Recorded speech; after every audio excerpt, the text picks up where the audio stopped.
Nací en el antiguo Hospital Naval Almirante Neff de Playa Ancha,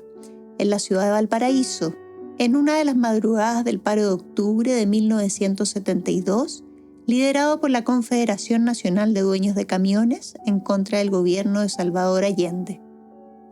El movimiento provocó una seguidilla de bloqueos de carreteras, desabastecimiento de bienes esenciales, la declaración de estado de emergencia en prácticamente todo el territorio y la consiguiente adhesión de virtualmente todas las agrupaciones gremiales, empresariales y profesionales del país. Debido al trabajo de mi papá como ingeniero de la Empresa Nacional del Petróleo, o ENAP, en aquel entonces estaban radicados con mi madre en Cuyen, uno de los 6 asentamientos permanentes que la ENAP había construido a partir de 1952 para asegurar la estadía permanente de los trabajadores y sus familias en la isla grande de Tierra del Fuego, su centro de operaciones meridional. El aislamiento y la carencia de servicios de salud adecuados los llevó a decidir que ella se trasladaría a Viña del Mar, donde vivían mis abuelos maternos, quienes nos acogieron en su departamento en la calle Quillota, junto al mismo centro hospitalario donde supuestamente yo iba a nacer. El Estado Nacional, sin embargo, determinó otra cosa, dado los turnos restringidos del personal médico, que se normalizaron solo días más tarde con el nombramiento de miembros de las Fuerzas Armadas como ministros de gobierno. Tal decisión, que efectivamente puso término al paro, determinaría también el comienzo del fin de la Unidad Popular un año después, demostrando que el aparentemente más insignificante de los eventos nunca es un hecho aislado, ni mucho menos una casualidad. Esta afirmación la puedo extrapolar no solo a las circunstancias de mi nacimiento, sino también a mi búsqueda personal de entender al paisaje como una entidad cultural donde se intersectan expectativas humanas, propuestas de diseño, procesos socioculturales, fuerzas económicas y visiones políticas. Nunca viví en Valparaíso, pero siempre he imaginado que mi vida partió como el velo de novia que juega al viento al cierre del mediometraje A Valparaíso de Joris Ivens. Frágil y resplandeciente como el amarillo Nápoles del ascensor desde el cual se agita al descender por el Cerro Artillería, inaprensible y diáfano como las características nubes de mi siguiente parada, Cerro Sombrero, el poblado articulador de la actividad petrolera en Tierra del Fuego. La sensación de aislamiento determinada por la presencia del estrecho de Magallanes y de caminos sin pavimentar,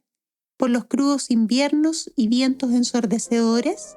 ha sido clave en mi apreciación y goce del paisaje, en su capacidad de configurar territorios aparentemente informes, hasta convertirlos en una expresión de los esfuerzos de sus habitantes por establecer una relación con su entorno natural. Gracias a Cerro Sombrero, entendí que el paisaje, a secas y sin apellido, es el resultado de la intención de sus creadores para transformar de manera consciente un sitio en base a ideas concretas y materiales específicos, hasta configurar un entorno habitable. Así,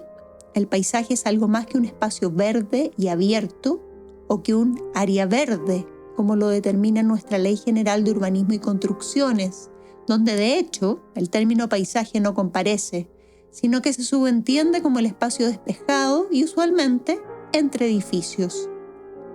Hago esta precisión porque, por un lado, la noción de verdor que solemos atribuir y exigir a todo paisaje que se precie de tal, limita sus posibilidades de proporcionar un sentido de identidad a sus habitantes, mientras que la idea de vacío inevitablemente provoca que queramos llenarlo, acotarlo, cercarlo y contraerlo, independiente de la visión detrás de su ideación. Y aquí basta que recordemos los orígenes de la Plaza de Armas de Santiago como un espacio austero, despejado y desprovisto de cualquier rastro de material vegetal. Volvamos entonces a Magallanes. Sabemos que fue el último trozo de Chile en ser ocupado, no solo por su clima y lejanía, sino por la aparente carencia de elementos naturales que pudieran constituirse en puntos de referencia y de reconocimiento dentro del mismo. Y porque, en comparación con el resto del país, sus dimensiones cambian, aumentando de tal manera que no sabemos si estamos al inicio o al término de algo. Hablar de Magallanes es evocar al mar y al viento,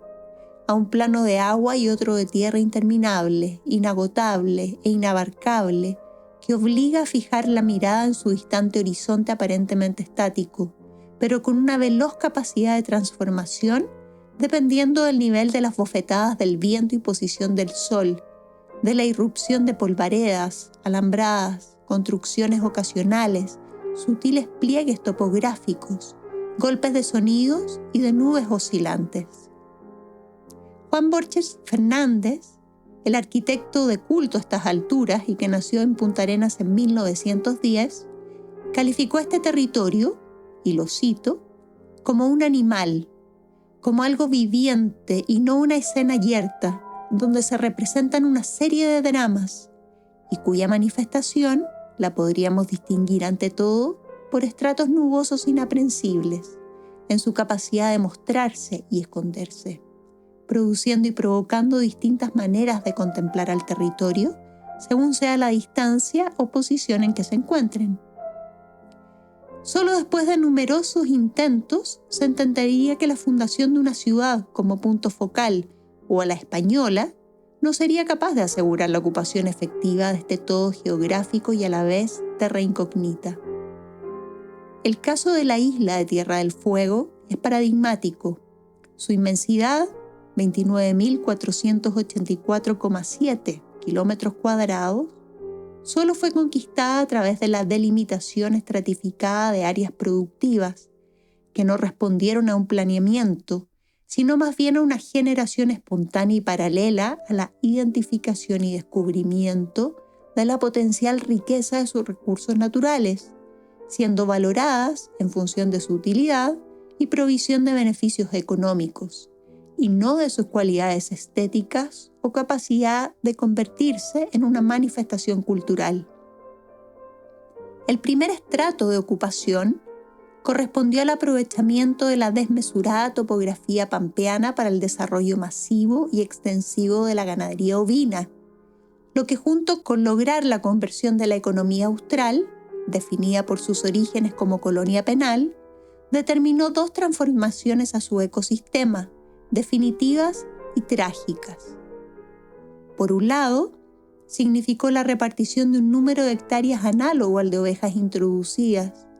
lo que permitió la formación de latifundios o áreas de terreno explotables de grandes dimensiones, que hacia 1920, año que marca el estancamiento de la actividad por la caída del precio de la lana y las medidas proteccionistas argentinas, aparecían concentrados en 17 centros de producción o estancias y en 2 grupos económicos que abarcaban cerca del 90% de la superficie habitable de la isla. Por otro lado, el desarrollo de este régimen de explotación y subdivisión predial en base a áreas territoriales organizadas para la explotación lanar determinó el genocidio de la etnia Selknam a causa de su ocupación territorial expansiva, pero preexistente, y a su imparable cacería de ovejas, su nuevo medio de subsistencia tras la acelerada pérdida del hábitat de guanacos, elemento central de su dieta. Al menos 2 centenares de indígenas fueron asesinados a manos de unidades de las mismas compañías estancieras y cerca de 800 deportados al cuidado de evangelizadores salesianos establecidos en Isla Dawson, lo que determinó su exposición a enfermedades foráneas y con ello su extinción como tribu. El segundo estrato de ocupación de la isla fue la actividad petrolera, detonada por el descubrimiento del primer yacimiento de hidrocarburo comercialmente explotable en Chile el 29 de diciembre de 1945, lo que permitió la formación de la ENAP y la consiguiente construcción de baterías de recepción, pozos terrestres y pozos en el estrecho de Magallanes, terminales de productos, plantas o centros de procesamiento y maestranzas de torres y barcazas, todas interconectadas por oleoductos, gasoductos y poliductos, además de caminos, puertos y helipuertos propios. Concentrados en la parte norte de Tierra del Fuego, 5 núcleos de población o campamentos petroleros solucionaron la instalación definitiva de la población tras una década de combinación de 15 días de estadía local y 5 de descanso en Punta Arenas, facilitando así la ocupación efectiva de la isla y la consolidación del manejo técnico y administrativo de la totalidad de su superficie: Manantiales, Clarencia, Puerto Percy, Cerro Sombrero y Cuyen, a los que se sumó Posesión en su frente continental. El emplazamiento de Cerro Sombrero, el caso más relevante de la arquitectura del petróleo en Magallanes y la obra de arquitectura moderna más al sur del mundo, fue justificado por consideraciones económicas y determinado a partir de la definición del punto equidistante entre los yacimientos petrolíferos de la región, construyéndose literalmente en mitad de la nada e imponiendo, en consecuencia, un patrón deliberado sobre un territorio sin señales ni posibilidades de ocupación. Cerro Sombrero inició su existencia como campamento de faenas en 1949, en las inmediaciones del río Said. Sus constantes desbordes provocaron la construcción de un poblado que asegurara condiciones de habitabilidad para los trabajadores. En 1957 se instalaron las primeras casas en torno al Cerro Said, que tendría forma de sombrero, determinando la toponimia del poblado, dando paso al año siguiente a la edificación del conjunto, proyectado para un poco más de 100 familias. Para apoyar su subsistencia, junto a la construcción de viviendas zonificadas en áreas para empleados, obreros y choferes,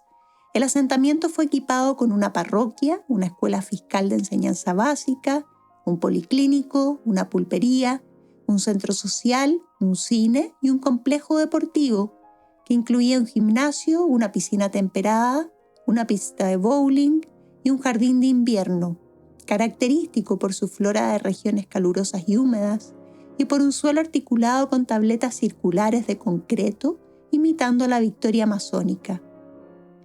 El pionero jardín nos demuestra que la noción de paisaje siempre está asociada a un contexto mayor, una ciudad, un parque o, como en este caso, a un centro deportivo, que a otra escala, con otro clima y absolutamente descontextualizado del lugar en que se emplaza, imita los programas propios de un parque convencional con sus colecciones de plantas, piletas, canchas, juegos infantiles y mobiliario para el ocio y encuentro social. Mal que mal, en los orígenes de Cerro Sombrero no había un predominio de colores verdes ni de pastos. Prácticamente todas las actividades comunitarias eran desarrolladas en cuartos cerrados protegidos de la severidad del clima. No había jardines domésticos, pero sí huertos familiares plantados con ruibarbo, papas, rábanos y lechugas. No había un paisaje intermedio donde guarecerse o parques que visitar. Solo una extensión de tierra cubierta con festuca, ocasionalmente interrumpida por un piño de ovejas y algunos árboles torcidos por la fuerza de vientos implacables. Bajo estas circunstancias, naturaleza era una abstracción y su construcción una operación lógica de ocupación. Desde la cuadrícula fundacional de las leyes de Indias a la grilla de Thomas Jefferson, repartiendo las tierras de lo que hoy conocemos como Estados Unidos, o a la organización productiva de Tierra del Fuego, el territorio siempre ha sido modificado para transmitir algún tipo de mensaje. La dialéctica entre los esfuerzos de sus habitantes por establecer una relación con su entorno natural y la configuración de paisajes en base a piezas construidas, sistemas de circulación y elementos naturales es la que, desde mi perspectiva, determina que el paisaje signifique. A lo largo de la historia, el principio fundamental del diseño de paisajes ha sido la construcción de experiencias capaces de estimular una relación subjetiva entre el paisaje resultante y sus habitantes. Autores como John Brinkerhoff Jackson conscientemente buscaron apreciar y estudiar al paisaje no en términos estéticos ni ecológicos, sino por lo que sus espacios y estructuras y la relación entre ellas revelan sobre nuestra civilización. John Stilgoe ha persistido en esta idea, al aventurarse a definir el paisaje como la superficie terrestre que ha sido deliberadamente modelada por el humano para habitarla con fines permanentes. Y pese a que el paisaje es producido para satisfacer un propósito, comúnmente de goce y recreación colectiva, su recepción inevitablemente depende del apego que podamos construir con él. Dicho de otra forma, el paisaje no es un monumento que marca y define la memoria colectiva a partir de una escena estática, ni a partir de lo que es considerado como nuestro pasado políticamente histórico, una figura pública importante, un evento público significativo o una declaración pública destacada, ni los lugares donde podemos revivir brevemente la época dorada y ser expiados de culpa histórica, al decir del mismo Jackson. Por el contrario, el paisaje es un lugar excepcional en su capacidad de sincronizar los ritmos de sistemas naturales y patrones de cultura social para proporcionar un sentido de permanencia e identidad colectiva. Pensemos ahora desde esta perspectiva en la naturaleza del paisaje de Santiago, la ciudad donde he vivido más de la mitad de mi vida. Fundada en un entorno geográfico semiárido, con un clima mediterráneo extremo caracterizado por una atmósfera seca, con un invierno más bien templado y una estación estival más bien prolongada, Santiago nunca ofreció las condiciones naturales para el desarrollo de una biodiversidad ecológica. Su vegetación endémica estaba caracterizada por parches aislados de formaciones arbustivas espinosas y en laderas de exposición sur por árboles de tamaño medio, de 18 a 24 metros de altura, con hojas duras y resistentes, tanto a periodos de sequía prolongada como a la variabilidad térmica diaria. Así, a partir de la década de 1830, la introducción sistemática de geometrías de plantación y de árboles exóticos fue concebida como un agente de reforma y modernización urbana, como símbolo tangible de emancipación política y progreso cívico, y como verdadera pièce de résistance frente a la aridez climática y política de la capital de Chile. El paisaje de Santiago no surgió como una medida para proporcionar recreación y placer a sus habitantes. Su construcción tuvo como objetivo implementar un ensamblaje de plantaciones donde no había ninguna, contribuyendo así a cambiar el rostro, estructura y los patrones de comportamiento urbano impuestos por la corona española. Alamedas y avenidas arboladas, jardines de aclimatación, parques y bosques urbanos fueron deliberadamente introducidos hasta configurar un sistema capaz de articular en el tiempo relaciones entre condiciones geográficas preexistentes, programas propuestos y futuros urbanos imaginados. Así, la naturaleza fue encontrando un lugar en la ciudad, transformándola notablemente a través de la importación de repertorios de paisajes y de diversidad arbórea, al punto que más del 90% de las especies que hoy encontramos en el área urbana son exóticas.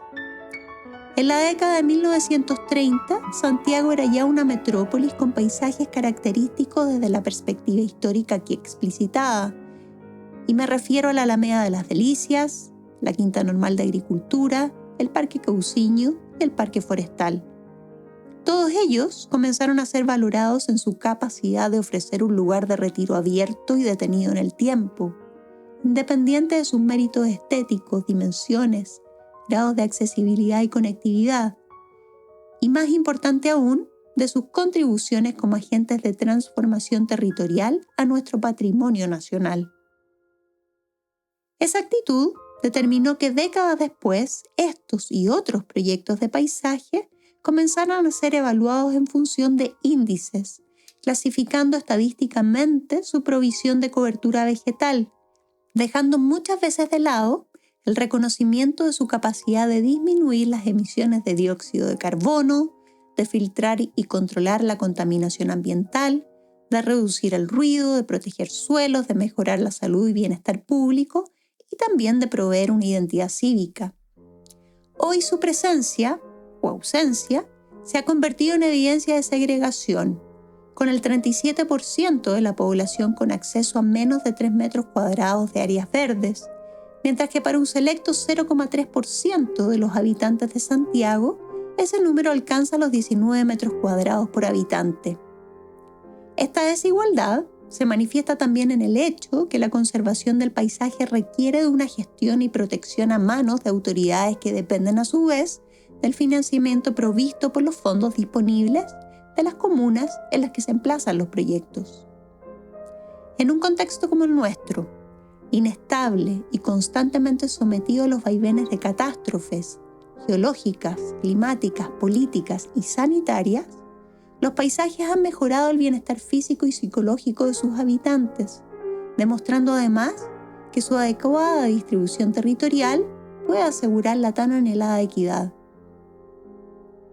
Una institucionalidad resiliente debiera asegurar la permanencia en el tiempo de estos sitios como símbolos invulnerables de identidad, memoria colectiva y contención.